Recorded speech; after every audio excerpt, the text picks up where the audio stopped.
Instalivros apresenta Acredite, Estou Mentindo. Confissões de um Manipulador de Mídias.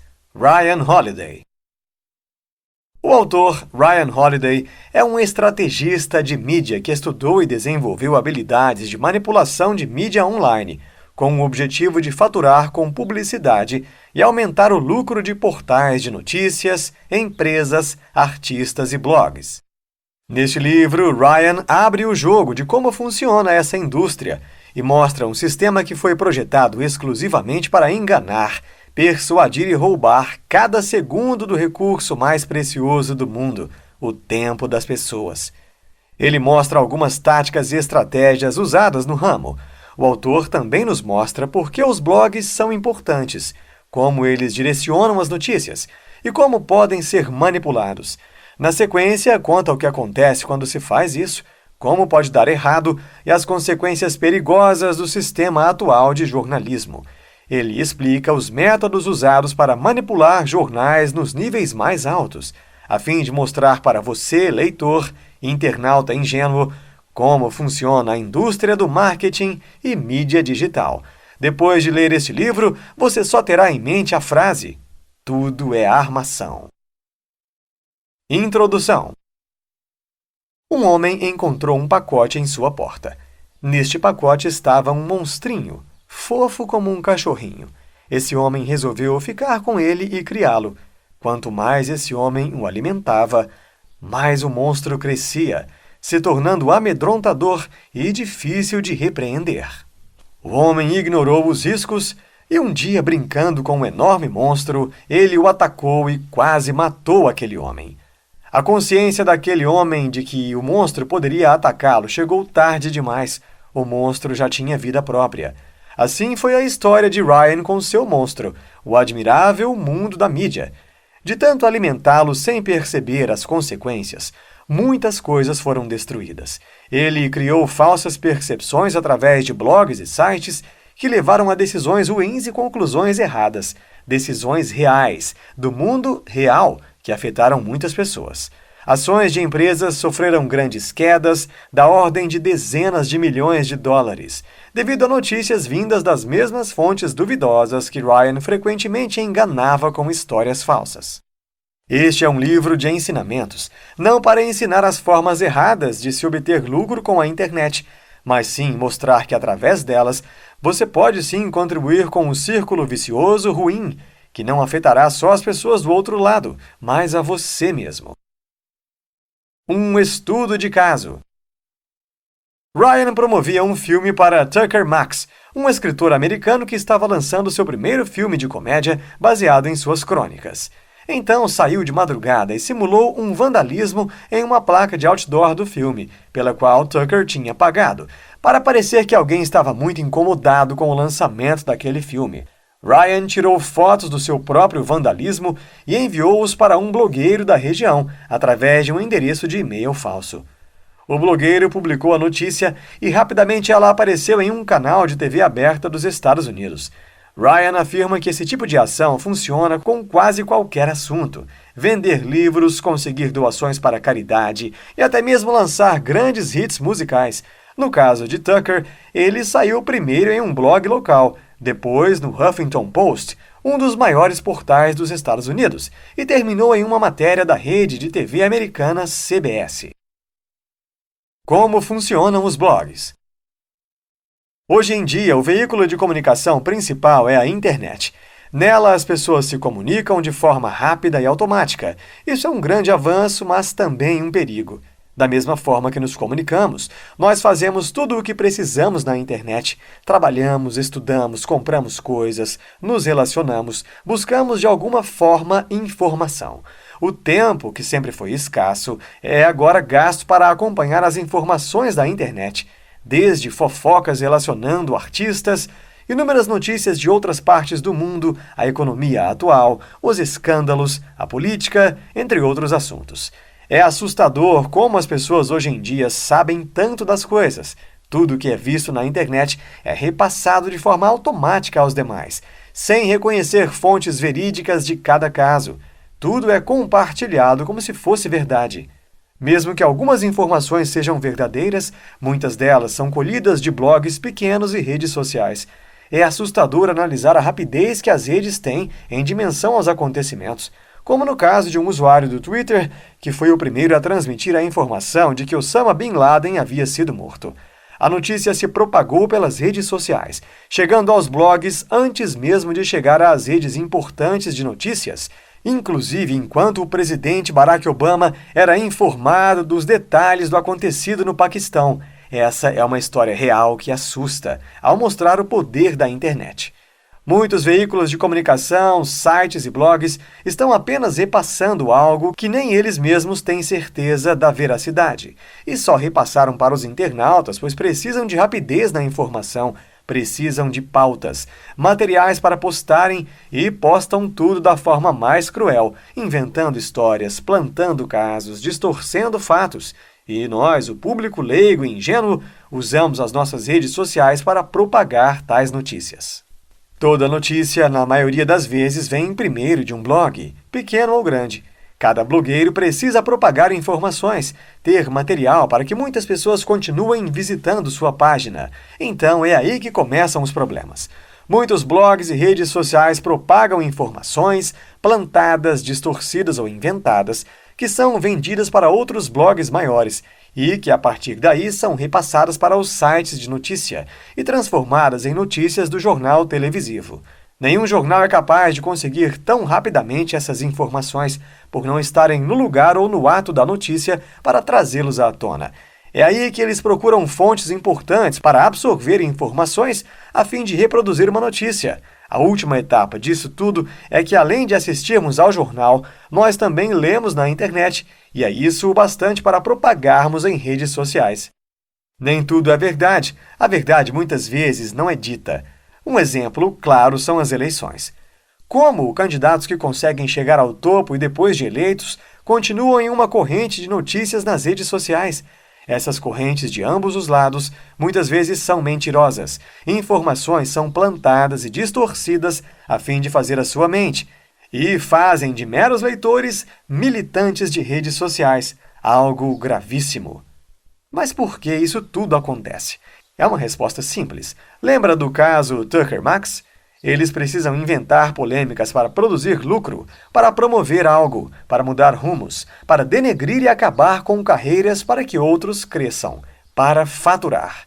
Se a informação começa no blog, para um blogueiro, publicidade versus tráfego igual a faturamento. Blogs são negócios e seu objetivo principal é ganhar dinheiro de alguma forma. Além de produzir e vender informações, os blogs ganham dinheiro através da venda de publicidade. Tem diferentes formas de conseguir dinheiro com espaços publicitários, mas a maneira principal é por impressão, que é uma taxa que o anunciante paga ao dono do blog toda vez que alguém visita a página que contém seu anúncio. No caso, o sonho de todo blogueiro não é só ter algumas regalias de brindes de grandes empresas para divulgação, é se tornar um grande redator para as grandes empresas de notícias.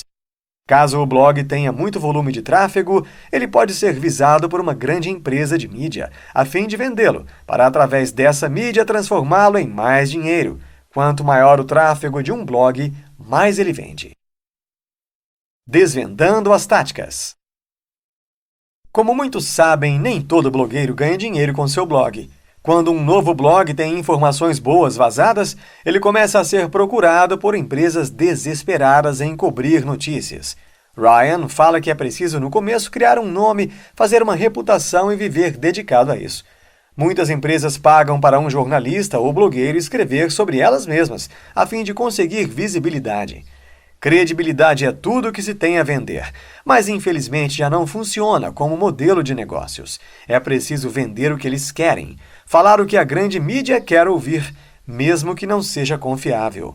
Muitos jornalistas estão nas condições de estabelecer eles mesmos a verdade de um fato, mesmo que não o tenham testemunhado. Eles são inteiramente dependentes de fontes com interesses próprios para conseguir seus fatos. Cada uma das partes do processo de fazer notícias é definida por esse relacionamento, e tudo é pintado por essa realidade. Hoje, o ciclo online da notícia viaja 1 milhão de quilômetros por minuto em 1 milhão de direções. Ryan diz que talvez o New York Times ainda tente verificar suas fontes, mas duvida que isso importe, porque essa é uma coisa que ninguém mais faz. Isso cria infinitas oportunidades de gente como Ryan se infiltrar e distorcer a realidade a seu gosto. A discrepância entre o que realmente aconteceu e a versão contada por fontes do que aconteceu cria uma enorme área cinzenta, e é nessa área onde o autor fala que mais se diverte e exerce influência. Se a qualidade do conteúdo não importa para os blogueiros, você acha que vai importar para os marqueteiros? A tática é postar primeiro para não perder a oportunidade do furo. A ideia é: podemos publicar e dizer que estamos checando. O sentimento hoje em dia é: não cometemos erros, nós fazemos atualizações, como Ryan coloca no livro. Uma das táticas é dar a notícia que se espalha, não necessariamente uma notícia boa. Se você vir os principais sites de notícias, vai notar que existe um padrão, diz o autor best-seller número 1 do New York Times, Tim Ferriss. As principais notícias polarizam as pessoas se conseguirem afetar 3 coisas: comportamento, crença ou pertencimento. Assim, você terá uma dispersão enorme, igual a um vírus. Se uma notícia não se espalha, ela está morta. Com o compartilhamento de mídias sociais vem o tráfego, e com este o dinheiro. Algo que não é compartilhado não vale nada. Criar um título é muito importante. O título de uma matéria faz o leitor ser atraído para ler ou causar desinteresse total no que foi publicado. O título está lá para levar você a ver o artigo. Fim da história. Se aquilo tem algum valor para você, é irrelevante. O clique já aconteceu. Outras táticas de entretenimento que entorpecem, segundo o exemplo dado por Ryan. Você se senta junto a um computador para trabalhar e 5 minutos depois você está no 5º vídeo de bebês falantes no YouTube. O que acontece com você e seu autocontrole? O vídeo foi feito mais atraente de propósito pelo uso de imagens subliminares para capturar sua atenção, e a duração do vídeo calibrada para ser do tamanho exato que os espectadores, em média, gostam de assistir. Você ficaria surpreso em saber que o conteúdo do vídeo foi desenvolvido a partir das expressões mais usadas em mecanismos de buscas? E que o título passou por múltiplos testes para ver qual conseguiria mais cliques? E se o vídeo na sequência foi recomendado e otimizado pelo YouTube com a intenção proposital de fazer com que vídeos na internet consumam tanto tempo de sua vida quanto televisão? Não é de se admirar que você não consiga trabalhar, eles não deixam. O outro lado da história. Blogs são pressionados por todos os lados pelo sistema econômico opressor do seu modelo de negócio, por fontes desonestas, prazos desumanos, cotas de visualizações de páginas, informações imprecisas, editores gananciosos, treinamento ruim, exigências do público e muito mais. Esses incentivos são reais. Esteja você no Huffington Post ou em algum blog minúsculo, o resultado é óbvio: artigos ruins. O autor fala que quando começou a ver o que esse processo representava coletivamente, o efeito cumulativo de dezenas de milhares de artigos do tipo escritos e publicados dia após dia, o seu orgulho se transformou em medo. A irrealidade é o resultado desse sistema de mídia, um submundo entre o falso e o real, onde cada um escreve sua história a partir da outra, e elas não podem ser contadas individualmente. Isso é o que acontece quando um meio cultural dominante, que alimenta nossos outros meios, é tão facilmente corrompido por outras pessoas.